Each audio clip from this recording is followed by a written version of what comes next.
Assalamualaikum warahmatullahi wabarakatuh.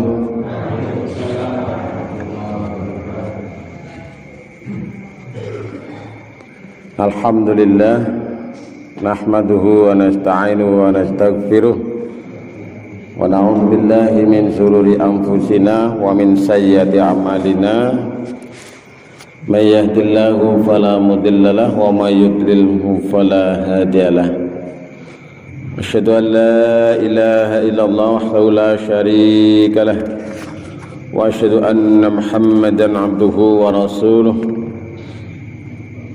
Rabbi shrah li sadri wa yassir li amri wahlul 'uqdatam min lisani yafqahu qawli. Qala Allah ta'ala fil Qur'anil Karim, a'udzu billahi minasy syaithanir rajim. Hasbunallahu wa ni'mal wakil. Al-ayat Astagfirullahal azim. Amma ba'du. Ibu-ibu sami sehat, Bu?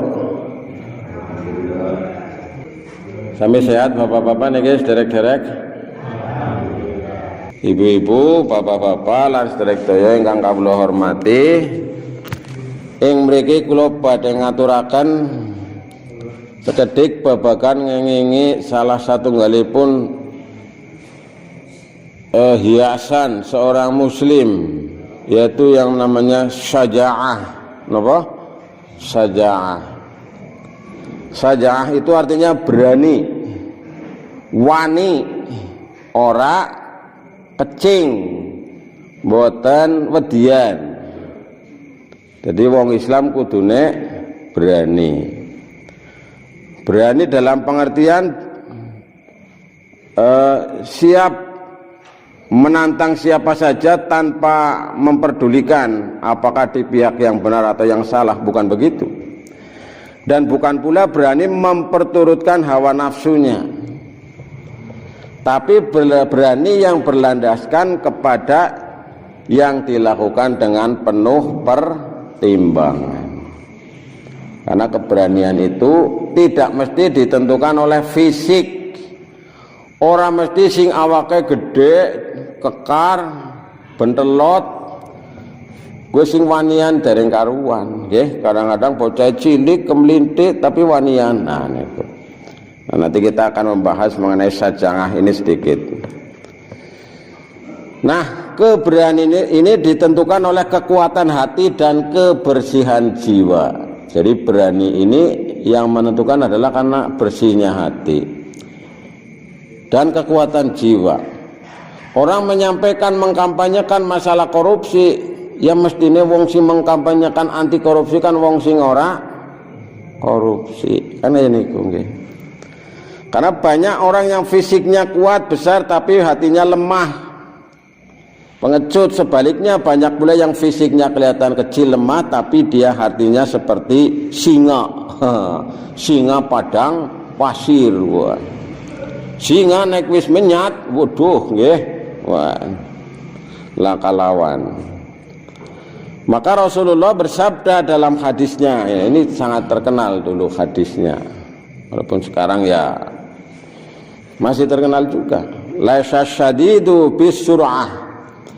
Bukanlah yang dinamakan pemberani itu orang yang kuat, pinter, berkelahi, bergulat. Nah, jago karate, jago silat, jago tinju, jago apa maning kae. Ya. MMA ya ulah wis pokoknya. Tapi innamasyadidul ladzi yamliku nafsahu 'indal ghadab. Nah, niki. Rasulullah menyampaikan pesan, sesungguhnya pemberani itu ialah orang yang sanggup menguasai dirinya di waktu marah. Gue bisa menguasai dirinya ketika dia sedang marah. Coba nek mikir diganti tambah genah mboten pamulis niki. Kayane.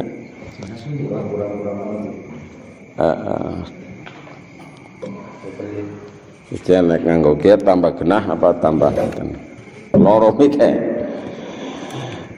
Nah niki. Sami mawon, Bu. Napa genasing mangkene iki? Oh, sami nggih. Ki nang jero ki nang blok kene iki sing kadang-kadang kurang niku. Tapi mangke sing genah sing putih. Jadi Nabi menyampaikan bahwa orang yang pemberani itu bukan orang yang pinter gulat, gelut, tapi yang pemberani adalah orang yang bisa menahan, menguasai dirinya di waktu marah. Oh, nggak lagi kesutuli, kadang-kadang pikirannya wis berubah ya. Nah, orang marah pikiran berubah. Nah, tidak menguasai diri, penuh dengan rasa benci, dendam dan seterusnya. Makanya wong nek lagi jengkel kadang-kadang ngomongnya mboten karu-karuan. Nggih. Jengkel maring anake, jengkel maring kewan, jengkel maring wong liya, jengkel maring wis pokoknya. Omongane pirang-pirang. Nah, maka Rasulullah menyampaikan orang yang pemberani adalah orang yang sanggup menguasai dirinya di waktu marah. Ada potensi marah, ada potensi untuk berbuat yang tidak baik, tapi dia bisa menguasai. Nah, inilah orang yang hebat, orang yang kuat sehingga ini. Maka kemampuan mengendalikan diri di waktu marah, sekalipun dia mampu melampiaskan, jadi deweknya bisa melampiaskan kemarahannya itu, tapi dikendalikan, adalah contoh keberanian yang lahir dari hati dan jiwa yang bersih. Nah, jadi cepat menyadari ya, karena orang marah itu seringkali mengucapkan kata-kata yang tidak baik, yang kotor, yang menyakitkan, yang jorok dan lain sebagainya. Nah, kita yang berikutnya adalah bentuk-bentuk keberanian. Nah, bentuk keberanian itu apa saja sebagaimana disebutkan dalam Al-Quran maupun As-Sunnah. Satu, berani dalam menghadapi musuh dalam peperangan, wani ngadepi musuh. Jel kula jenengan sami. Misalnya sikana maklumat kanan-kanane zamane Kanjeng Nabi kula jenengan sami. Pengumuman maklumat, resolusi jihad perang melawan orang kafir. Tong tong tong tong tong. Umat Islam diharapkan ikut perang besok pada hari Rabu tanggal 9 November 2022 dengan starting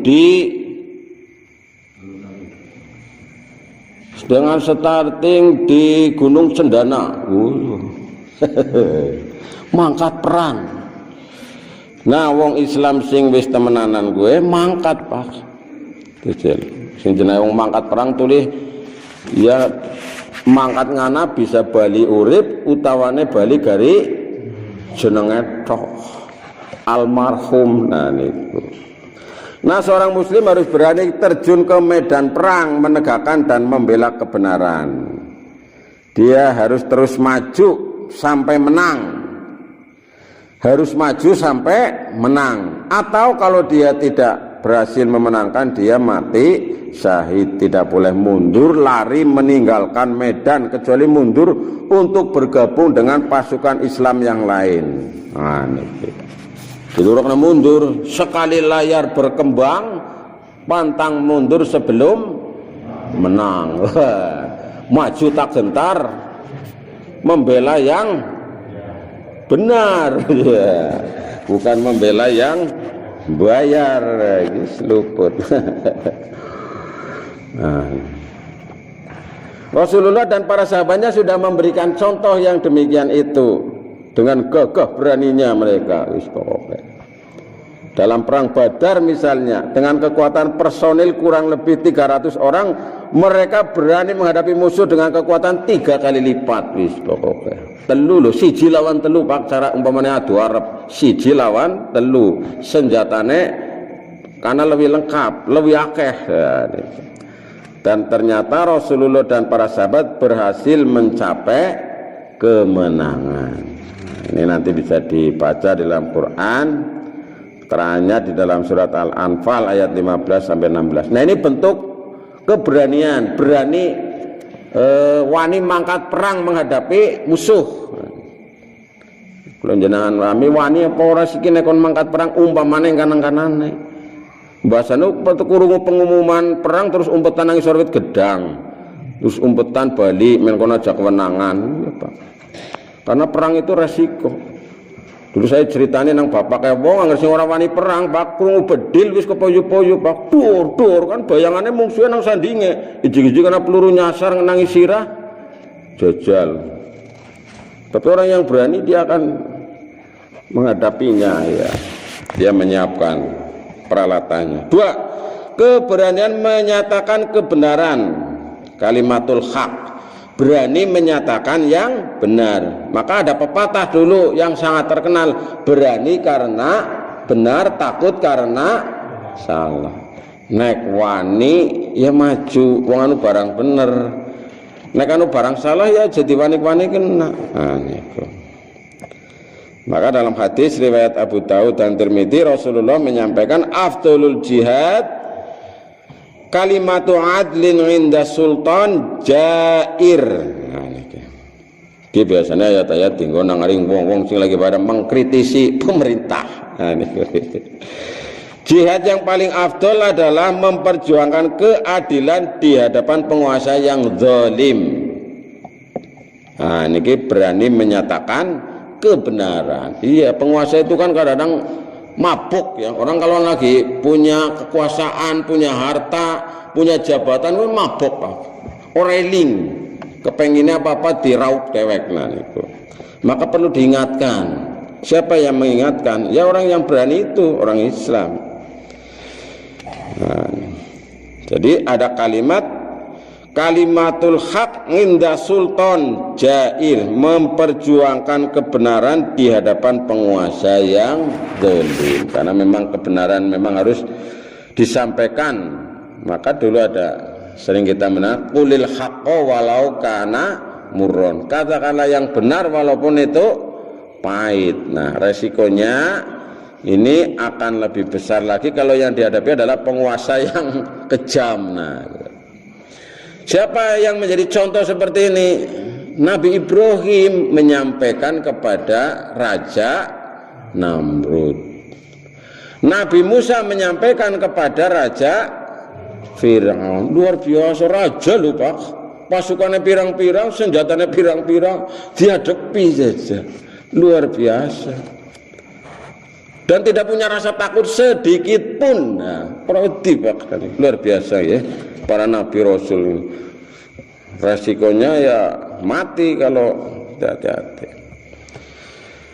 Maka menghadapi penguasa seperti ini diperlukan keberanian. Nah, ini keberanian ya. Nah, yang ketiga Bapak Ibu Saudara sekalian adalah keberanian mengendalikan diri ketika marah. Nah, niki sing berat niku nggih. Karena ini termasuk jihad melawan hawa nafsu. Kula jenengan sami tahu kesuh apa dereng Pak? Nah niku. Nate jengkel, nate kesuh, napa mboten nate? Aku ya sementina kesuh, mripate abang. Bathuke mengkerut. Sementina digawe kesuh iki. Lah siki diwali kabeh digawe seneng bae Pak lah. Digawe bunga, digawe seneng, digawe enjoy. Ngesuk jenengan mangkat maring Solo, ya digawe seneng, dinati plesir, dinati ibadah, dinati silaturahim. Anggaran kesuh dan anu kesel Pak, wong kesuke kesel, ail. Larak. Iya wong kesuke kesel. Tapi nek seneng iku sabar Pak nggih. Jangan marah, aja kesuh. Wong nek kesuh golek alasan men kon daripada semringah, daripada seneng Pak. Nah, ini berani mengendalikan diri sendiri ketika marah. Mbok nganti nek kula jenengan sami lagi jengkel direkam nang ngaring anake, direkam nang ngaring pinggire. Monggo disetel maning ya. Aduh, dan bisa viral niku nggih. Soale sing apa-apa direkam, Pak. Rame niku. Nganti para penyidik kae kan ngono ngerti kan. Sing lagi pada diselidiki, diselipna kowe. Nang kene alat rekame kowe. Ki diwehi alat rekam kowe ya ngana. Engko nek anu lagi diselidiki kowe ki direkam kok jajal anu ditakoni apa bae kowe ini canggih. Saya juga sering merekam saya biasanya kalau itu. Tapi ya, dalam hal-hal kebaikan. Lagi khutbah direkam pakai voice suara.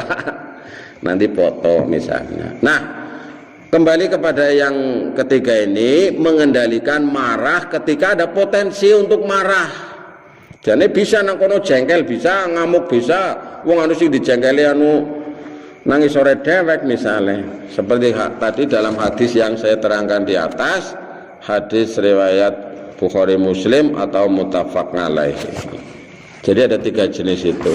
Yang pertama yaitu perang, yang kedua menyatakan kebenaran, yang ketiga mengendalikan nafsu ketika sedang marah. Jadi ya ketika marah kita berusaha untuk mengendalikan, jangan diperturutkan nafsu marah ini. Nabi yang marah tapi bisa menahan. Nabi Muhammad betapa marahnya ketika orang kafir itu melempari kotoran, menghalangi dengan duri, menghalangi dengan berbagai macam rintangan. Nabi Muhammad ya marah, tapi dia bisa menahan, bisa mengendalikan. Nah, ini. Sehingga kemudian orang yang melukai dirinya, orang yang melempari dirinya ini menjadi terharu. Ingat saya wis digawe larang hati tapi tetap tidak marah. Nah, apa sumber keberanian niki? Sing marakna wong wani kuwi anu apa? Apa yang menyebabkan seorang memiliki keberanian sehingga tidak gentar menghadapi menghadapi apapun sekalipun nyawa tantangannya? Nah, dari mana keberanian itu bersumber? Nah, niki. Maka dalam bukunya ini Roid Abdul Hadi menyatakan ada 7 faktor yang menyebabkan orang itu memiliki keberanian. Wong dadi wani kowe, cara pendapat ulama ana 7 perkara. Siji, rasa takut kepada Allah Subhanahu wa taala. Dadi wong nek wis takut, wis wedi maring Gusti Allah, ora ana sing diwedeni kejaba namung Gusti Allah. Sing diwedeni apa sing kula jenengan sami nang petengan ya wedi ya sokane ya. Nah niku. Ya wedi lah. Ya wedine nek ana ula sing apa sih ya wajar ya. Ana ulang, ana kelabang, ana macan, ana huk-huk apa-apa gitu entah.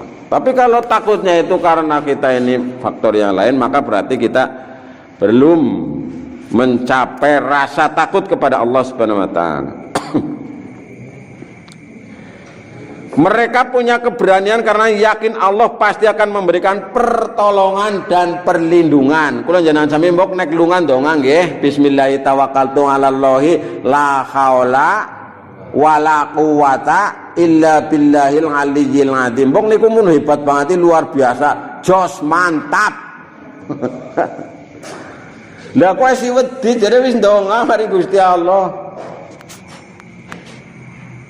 Maka dalam surat Ali Imran ayat 173 Allah menyampaikan hasbunallah wa ni'mal wakil. Cukup Allah menjadi penolong kami.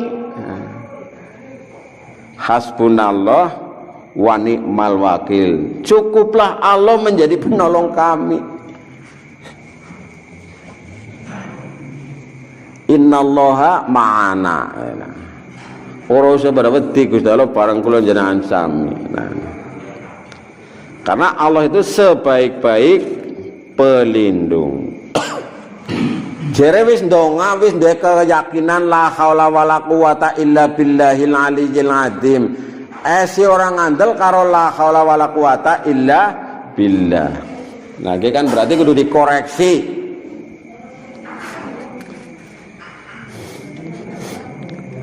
Nah, rasa takut kepada Allah membuat orang tidak takut kepada siapapun selama dia yakin apa yang dilakukan adalah dalam rangka menjalankan perintah Allah. Yes. Niki sing pertama niki, nggih. Yang kedua, sumber keberanian adalah lebih mencintai akhirat daripada dunia. Jadi wong beriman kue tuli lebih mencintai kepada akhirat daripada mencintai kepada dunia. Teorine, kudune, praktek kadang-kadang kula jenengan sami ngeboti dunia ya, lebih mencintai dunia daripada akhirat. Ya belajar tok setitik-titik nih. Maka bagi seorang muslim, dunia bukanlah tujuan akhir. Dunia adalah jembatan menuju akhirat. Ad-dunya mazra'atul akhirah. Oleh sebab itu tidak akan ragu meninggalkan dunia asalkan mendapatkan kebahagiaan di akhirat. Sebaliknya, jika seorang mencintai dunia daripada akhirat, maka dia takut menghadapi segala sesuatu yang dapat menyebabkan dia kehilangan dunia. Nah niki nggih, mangga bareng-bareng belajar supaya nek kula jenengan sami lebih mencintai akhirat daripada mencintai dunia.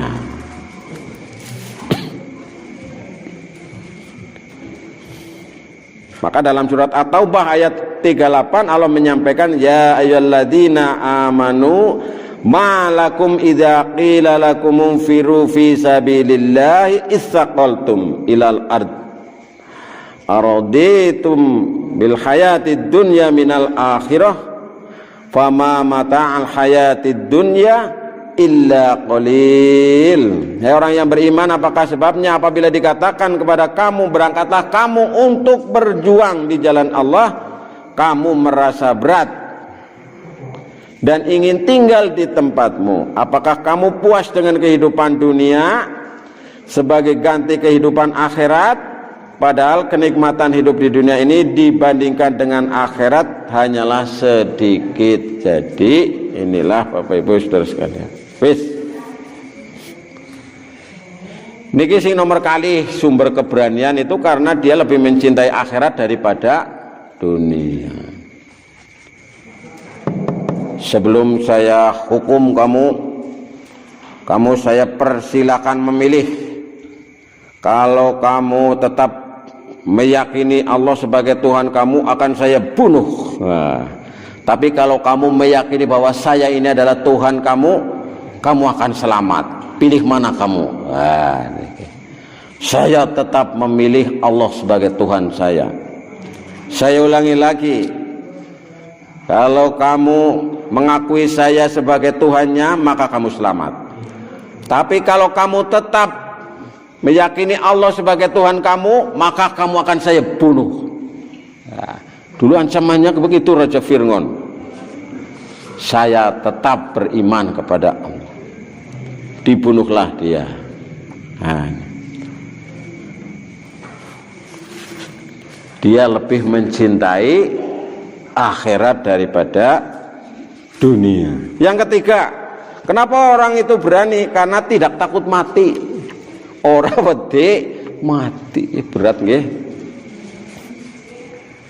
Kematian adalah sebuah kepastian cepat atau lambat. Kalau ajal sudah datang, dia tidak dapat dicegah. Kemanapun dia akan lari, kematian pasti menjemputnya. Maka orang yang pemberani itu tidak takut mati. Siki ya mati, ngesuk ya mati, kayak niku. Maka orang-orang daerah Persia itu seneng perang, Pak. Kenapa? Karena pilihannya loro. Sing jenenge urip kan nek ora urip ya mati kaya niku. Dadi langkah wedine perang. Mungsuhan ya ayo, bane kula jenazah itu wedi nggih mikir-mikir. Lha ya eman-eman aku nah.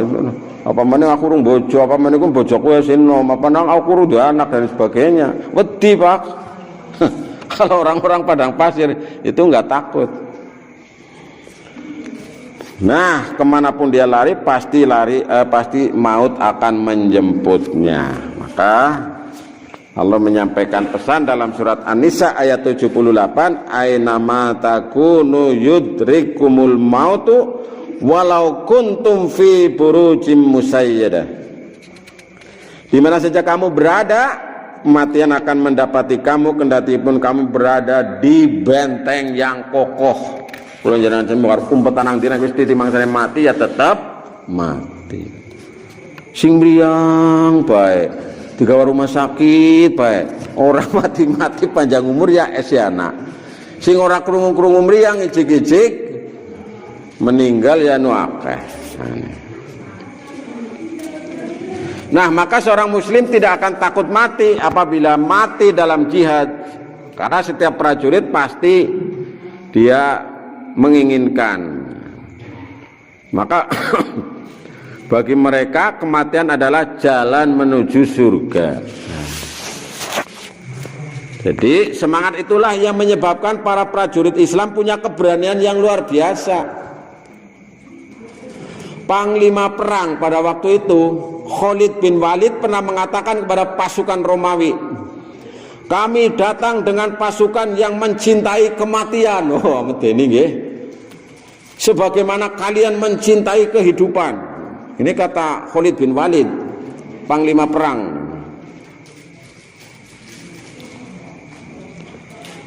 Kami datang dengan pasukan yang mencintai kematian. Ki pasukannya aku ki anu seneng karo mati. Ini cara bahasane wong Indonesia ya, pasukan berani mati. Sebagaimana kalian mencintai kehidupan. Kayak wong kana ki anu pada seneng karo urip. Nah, ayo niku. Ini untuk membakar semangat. Ini ya. Menyemangati, mendoktrin, agitasi. Yang keempat, karena tidak ragu-ragu. Karena diantara yang menyebabkan munculnya rasa takut itu karena ragu-ragu, was-was, mbok aja anu mbok-mbokan, mbok-mbokan kakean mbok malah sidane ora wani, malah kadang-kadang ora sida. Apabila seorang ragu-ragu dengan kebenaran yang ia perjuangkan, tentu dia akan takut menghadapi resiko. Tapi bila dia yakin dengan kebenaran yang diperjuangkan, maka dia akan muncul kebenaran karena dia tidak ragu-ragu. Maka dalam hadis riwayat Tirmidzi dan Nasai menyampaikan pesan Rasulullah, da' ma yuribuka ila ma la yuribuka. Tinggalkan apa yang meragukanmu menuju apa yang tidak meragukanmu. Jadi kalau kita berjuang jangan ragu-ragu. Yang nomor 5, tidak menomorsatukan kekuatan materi atau fisik. Jadi seorang muslim meyakini bahwa kekuatan materi fisik dalam perjuangan penting, tapi bukan segala-galanya.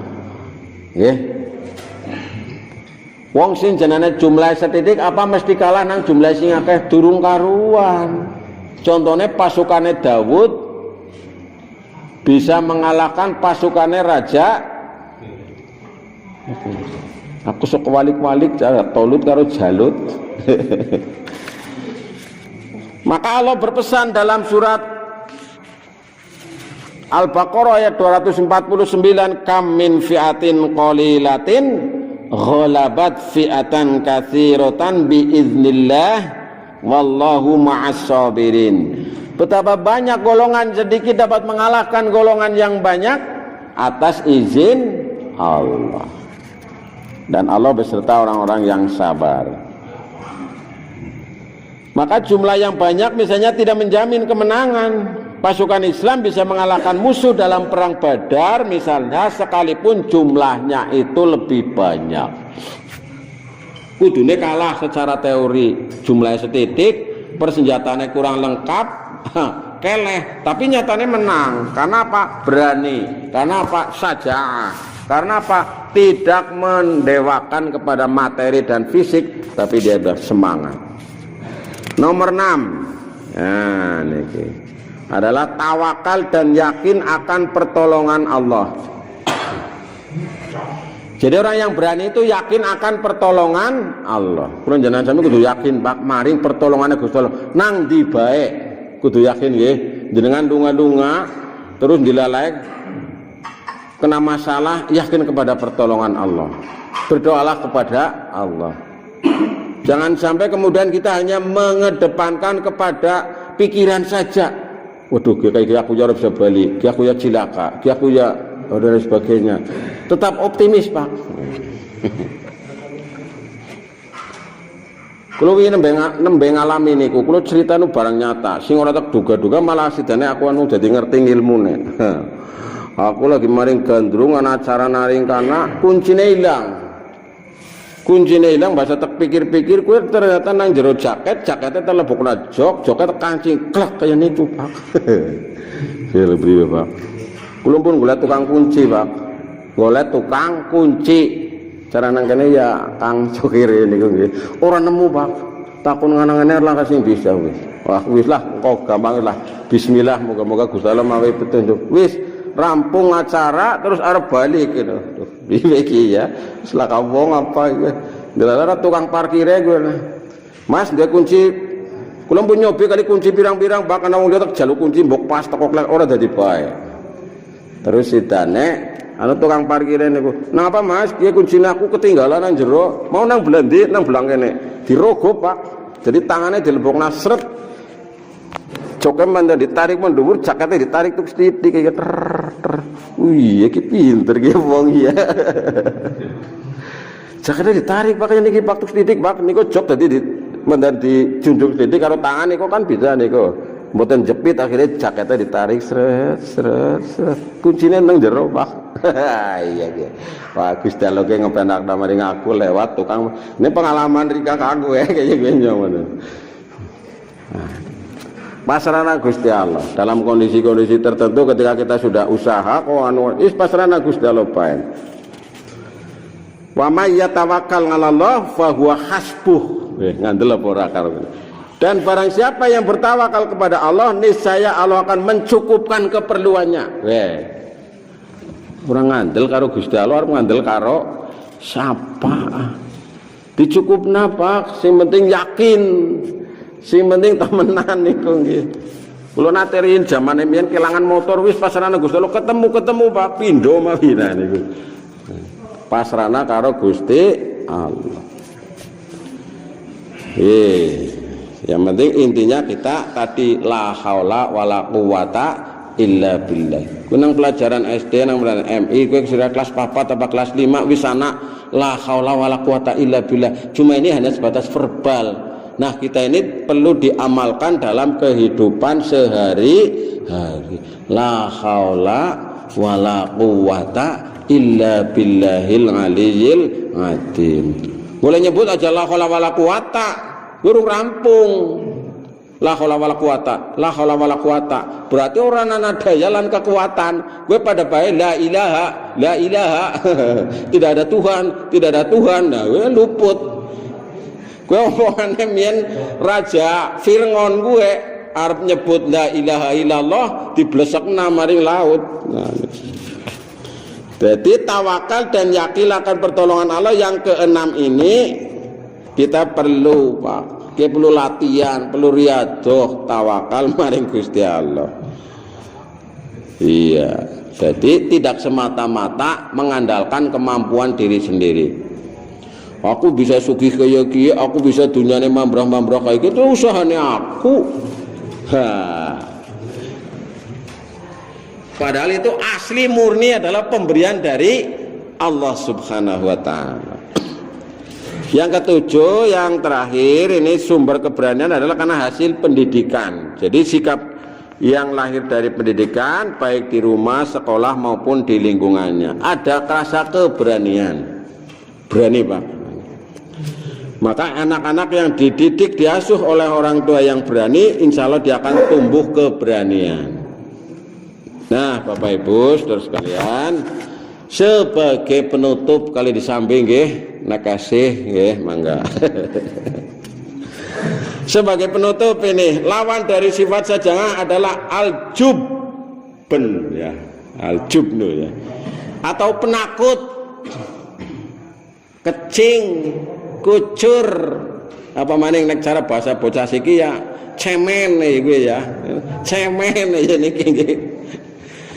Nah, lawan dari sifat sajangah adalah jubun atau al-jubn ya, yaitu penakut, takut menghadapi musuh, takut menyatakan kebenaran, takut gagal, takut menghadapi resiko, dan takutan-takutannya. Jadi isinya wong gue takut wedi.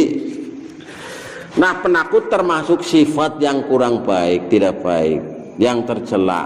Kalau as-sajangah ini adalah termasuk sifat yang mulia, akhlakul karimah.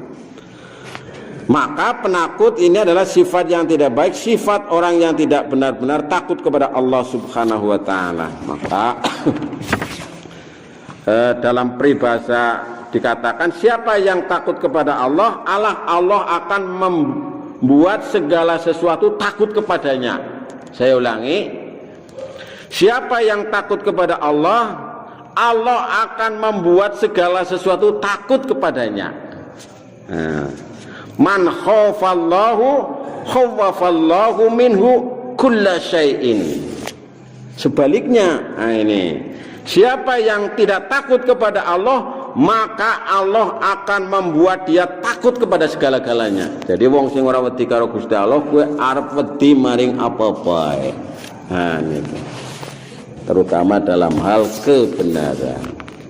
Maka Rasulullah sallallahu alaihi wasallam menyampaikan, Allahumma inni a'udzubika minal hammi wal hazani wa a'udzubika minal azzi wal kasali wa a'udzubika minal jubni wal bukhli wa a'udzubika min ghalabatid dain wa qahrir rijal. Ya Allah, ya Tuhan kami, aku berlindung kepadamu dari rasa khawatir dan rasa duka cita.